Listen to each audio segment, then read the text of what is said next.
In this video, I'll show you how to add a new super fund in Xero. Once you are on your Xero account, the first step is to head over to the top bar and simply click on the fifth option, which is payroll.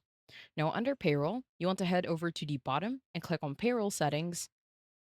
And once you are on the payroll settings, simply click on the fifth tab, which is superannuation. Now, once you are on the superannuation tab, in order for you to add a superannuation fund, simply head over to the top and right corner and click on Add Superannuation Fund.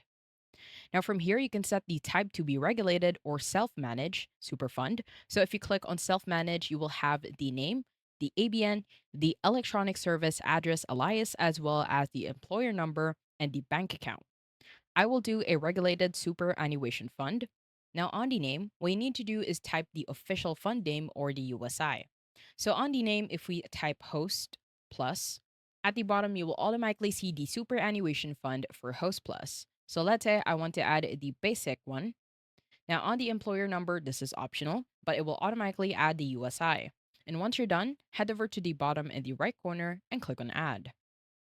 Now, once you click on add, it will automatically be added as our superannuation fund. It will also show the type, the spin, the USI, the auto migrated fund, as well as the employer number if you do add that. Now, in order for you to add this within your employees, what you want to do is simply head over to the top bar again.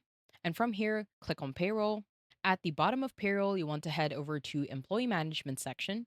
And at the bottom, click on employees. Now it will show you all of the list of the employees in which you have. And let's say I want to add this within Sonia. So just simply click on the employee. Now on the personal details of the employee, you want to click on the second tab, which is employment.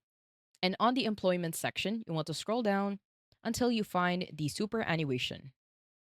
So as you can see in here, we have superannuation memberships. At the bottom, click on add a superannuation membership.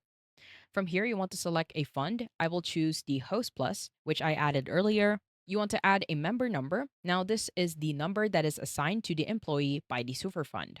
So let's say 12. At the bottom in the right corner, just simply click on Add. And once you do that, it will automatically be added within the employee. And once you're done, simply head over to the bottom and right corner and click on Save. I hope you found this tutorial helpful. Please let me know if you have any other questions in the comment section below, and I will try my best to help you out.